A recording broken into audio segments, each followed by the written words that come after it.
Hello everyone, I am Sharda Kol from Kavre Palanchok. आज पनि म आइसकेँ हाम्रो गाउँमा। यस्तो देख्न सक्नुहुन्छ, यहाँ हरियाली छ। हजुरहरूलाई स्वागत छ मेरो भिडियोमा। प्लिज कसले भिडियो हेर्नुहुन्छ सब्स्क्राइब गरिदिनु होला, 1-2 जना भए नि बढोस्। हजुरहरूलाई चाहिँ हाम्रो गाउँमा चाहिँ अब के छ म देखाउँछु। पहिला मैले काफल टिभीको भ्लग हालेको थिएँ, त्यसको अपार सफलतापछि 122 भ्युजको सफलतापछि मैले फेरि अर्को भिडियो बनाउने ट्राई गरिरहेको छु।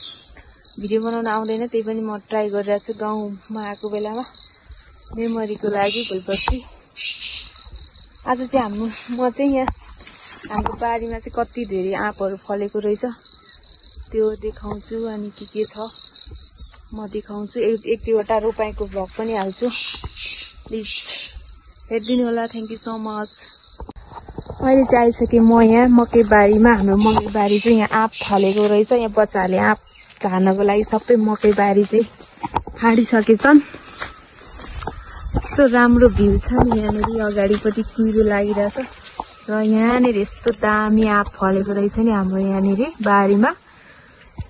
मलाई थाहा थिएन यहाँ यस्तो आँप फल्छ भनेर।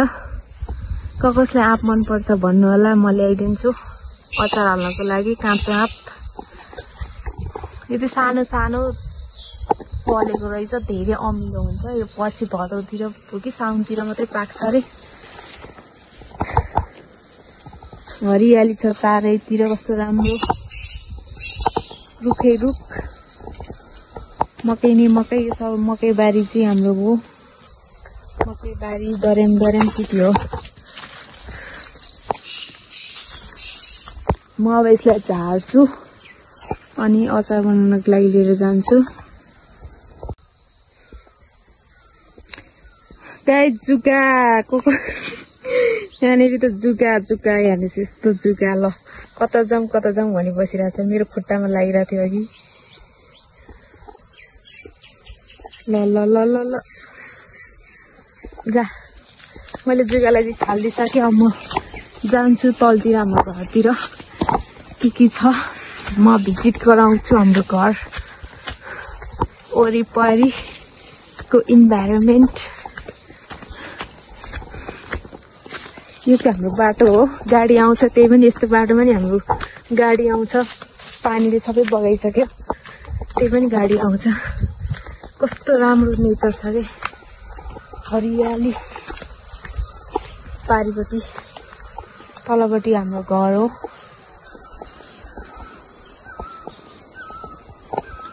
कसलाई मनपर्छ यस्तो हरियाली जताततै हरियाली। यहाँ चाहिँ घाँसै घाँस छ। पारिपट्टि चाहिँ हाम्रो गाउँ हो। हाम्रो आन्टीको घर पनि त्यहीँ छ, छिमेकी। पारिपट्टि बादलको मुनि चाहिँ जुगल हिमाल पर्छ। काठमाडौँबाट नजिक पर्ने हिमाल कुन हो भने जुगल हिमाल भन्नु होला। बादलको मुनिपट्टि यस्तो दामी नेचर छ। यहाँनिर रहेको छ हाम्रो फुलहरूको बगैँचा। यस्तो छ रातो रातो। यो तुलसीको बोट, यहाँ रहेछ फ्लावर रोज। यहाँ रहेको छ खुर्सानी, डल्ले खुर्सानी, रोज। यो कफीको बोट हो। त्यहाँ पनि छ कति छ कफी नै कफी। त्यहाँ पनि रहेको छ आँप। यहाँ नि रहेको छ पनि। यहाँ रहेको छ हाम्रो बनाना।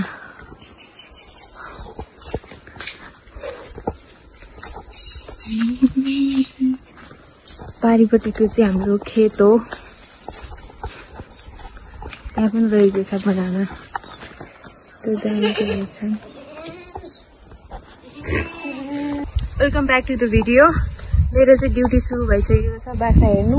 1-2 दिन मेरो काम भनेको बाख्रा हेर्नु हो। यस्तो घाम लागिरहेछ, छाता ओर्दै म चाहिँ बाख्रा हेरिरहेको छु। यहाँनिर रहेको छ हाम्रो बाख्रा 4वटा। यतापट्टि छ, कता भागेको छ।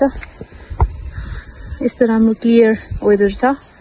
यहाँनिर रहेको छ हाम्रो धानको बिउ। हाम्रो रोपाई भएको छैन, 1-2 दिनमा हुन्छ हाम्रो।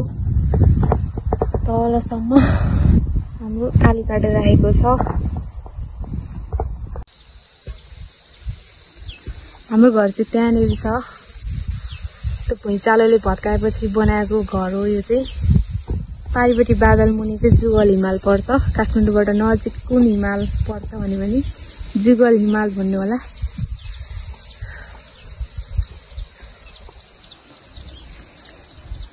बाख्रा यहाँ चढ्दैछ। यिनीहरूलाई नि अल्छी लाग्यो जस्तो छ। यहाँ कोही चढ्दैन। यहाँनिर स्कुल छ। पारिपट्टि सिन्धुपाल्चोक पर्छ। हाम्रो चाहिँ काभ्रेपलाञ्चोक। मकै खेत छ। यहाँ रोपाइ भएको छैन। यो बाख्रा अल्छी बाख्राहरू हुन्, चरेका छैनन्।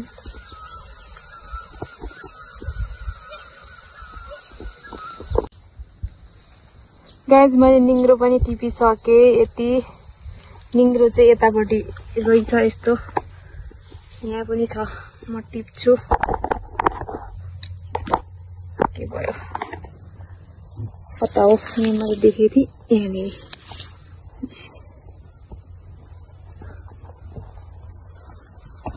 यहाँनिर पनि छ। यी अल्छी बाख्राहरू चाहिँ चढाएको छैनन्। अघिदेखि 1 घण्टादेखि हेरेका छन्। म चाहिँ निङ्ग्रो खोजिरहेको छु पल्लामा।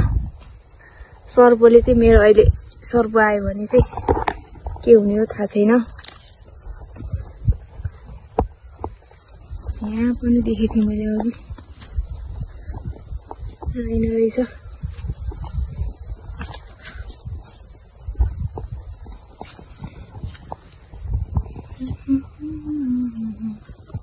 यो चाहिँ ठुलो ठुलो बढेको हो। यो निङ्ग्रो हो। यो म चाहिँ खाँदिनँ। हाम्रो मम्मीले खानुहुन्छ।